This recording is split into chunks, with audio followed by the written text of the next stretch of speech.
the succession that the Lord promised to His Holy Church, until we will hear the voice of the angel of the Apocalypse proclaiming,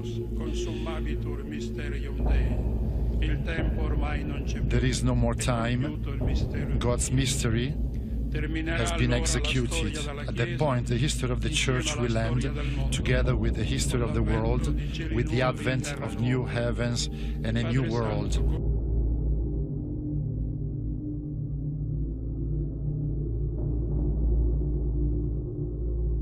So we have a shared strategic commitment. Let me make clear what that commitment is.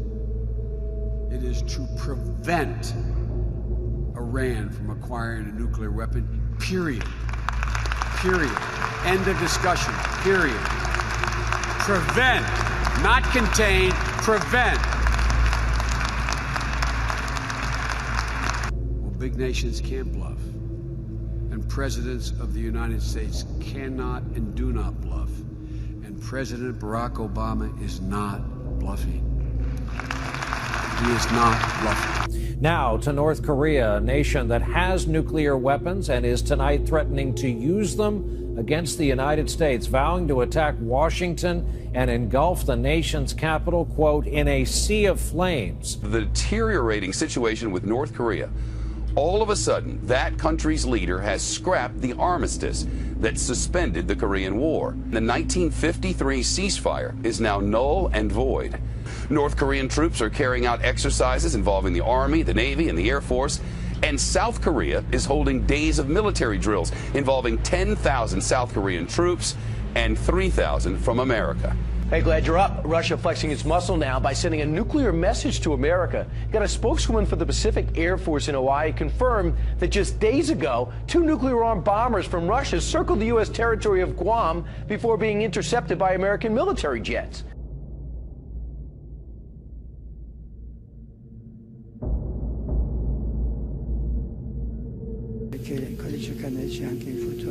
Among you there is the future Pope, to whom today I promise my unconditional reverence and obedience. For all this, with a lot of affection, I want to give you my apostolic blessing.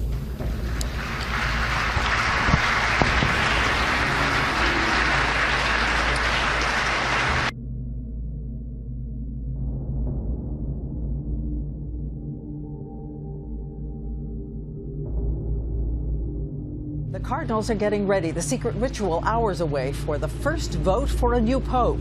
And there, right behind me at St. Peter's Basilica, in the central window, a new red curtain awaiting him. And when chosen, that's where he'll emerge to greet the faithful. And in another room tonight, there are robes in 3 different sizes. And there are new shoes for the man selected to walk in the shoes of St. Peter the fisherman. And we should tell you that the minute you arrive here in Rome, everyone is talking about the high-spirited American Cardinals shaking up this selection. And our team is on the ground, starting with ABC's Josh Elliott right now. Josh. And so begins, Diane. Tomorrow, a world's focus will be trained on that simple chimney atop the Sistine Chapel, ready to offer all of its smoky history. It's a ritual ratified over centuries. The votes are burned, and black smoke means no consensus. White smoke means we've chosen a new pope. And yet, in so many ways, the direction that the church now charts for itself will be as important as the man chosen to lead it. Today, we got just a glimpse of what those 115 voting cardinals would see as they entered the halls of the Sistine Chapel, courtesy of Vatican TV. The frescoed history of those halls overshadowed by the votes that will take place within them tomorrow. Yesterday, the Cardinals led masses at the local churches around Rome. For one, it would be his final mass before becoming pope.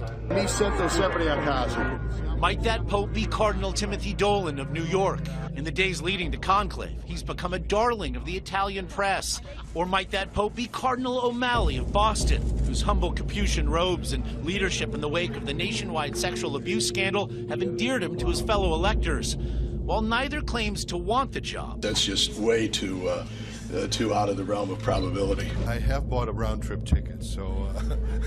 Their candidacies are a sign of a race that has no clear frontrunner. Cardinal O'Malley and Cardinal Dolan are both quite popular here in Italy. There's already sort of fan clubs around the two of them. Still, the 28 Italian cardinals represent by far the biggest voting bloc by nationality.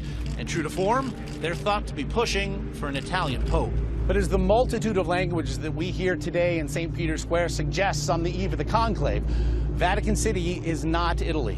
The world's Catholics are arriving to see the election of a new pope, and for the first time they may see that pope hail from Latin or North America. So might that mean Cardinal Scherer of Brazil or Cardinal Ouellet of Canada?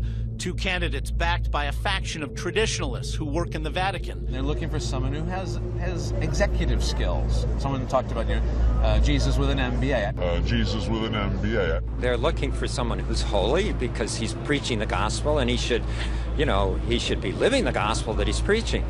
Then they also want a brilliant theologian, and then they want somebody who can communicate to grammar school kids.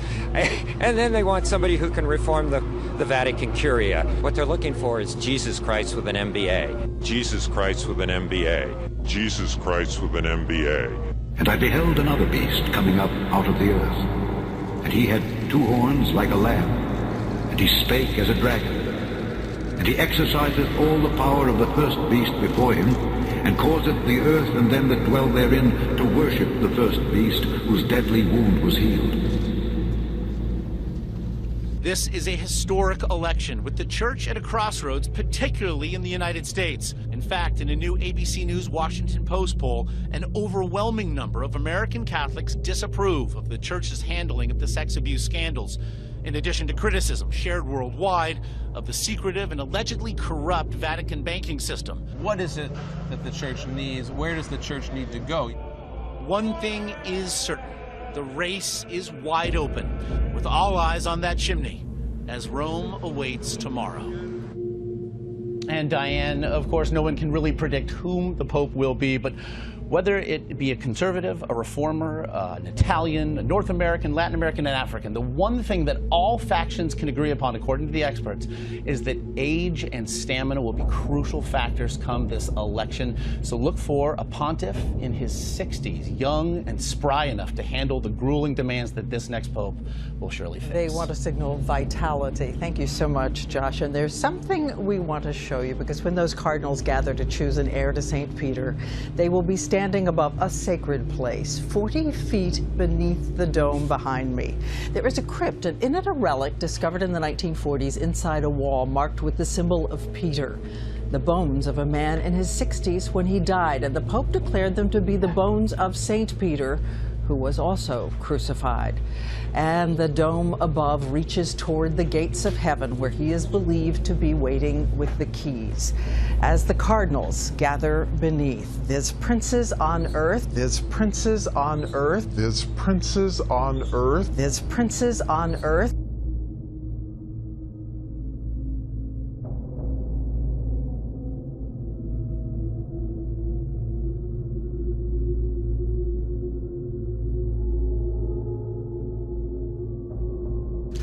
And after 62 weeks shall Messiah be cut off, but not for himself. And the people of the prince that shall come shall destroy the city and the sanctuary, and the end thereof shall be with a flood, and until the end of the war desolations are determined. And he shall confirm the covenant with many for 1 week, and in the midst of the week he shall cause the sacrifice and the oblation to cease. And for the overspreading of abominations he shall make it desolate, even until the consummation. And that determined shall be poured upon the desolate.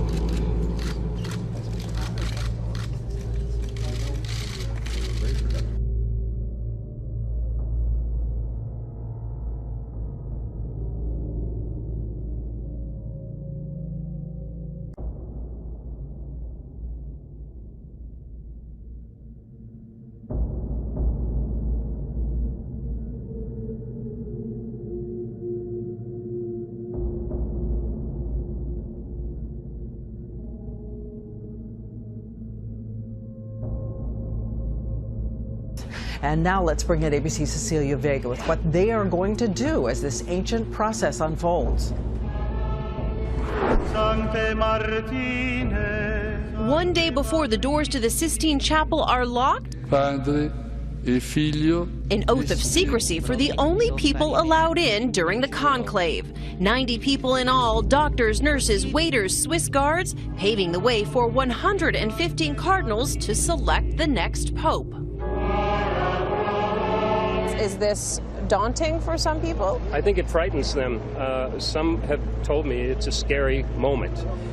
Because they don't want to make a mistake. The voting may begin right away, up to 4 times a day until 2/3 of the cardinals agree on a name. They write their choices on paper ballots. One at a time, they walk to the altar, and under the watchful eye of Michelangelo's Last Judgment, cast their votes.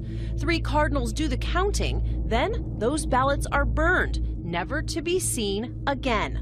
Even in this modern world, it is a centuries-old ritual that delivers the results. Black smoke means no decision. White, there is a new pope. So this is the black smoke right here. We open, and this is white. And this is the white. How do they do it? An Italian special effects crew gave us a demonstration. Seems easy. Seems. Okay. We'll see. A bit dangerous sometimes. Bit dangerous, so I should stand back. Yeah, because it's really hot. It turns out, creating smoke in the Vatican is like creating smoke for movies. So, no pope? No way. Not today? No. All right. Maybe tomorrow.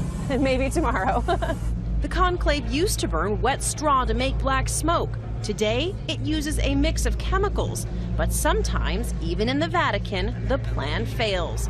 In 2005, the smoke wasn't just black or white, it was both. In 1958, there was gray smoke. In 1978, it blew right back inside the Sistine Chapel and made the cardinals sick. Today, our smoke was bright white. All we were missing was a new pope. I can hear the crowds in St. Peter's Square cheering already. And so, Diane, I have with me tonight a sample ballot, a mock ballot, like the one that the Cardinals are going to use when they start voting tomorrow. And we know that many of them trying to disguise their name when they the name of the Pope that they're choosing when they write on it, so that no one knows who it is that they're voting for. Not just that, it gets very secretive. They fold it once, and then they fold it again, and then it gets burned so that no one sees this vote. Secrecy, you know, being of utmost importance. Right. They try to disguise their handwriting so they can't tell who voted for whom. And there's something very moving about a piece of paper in a modern world. Thank you, small. Cecilia.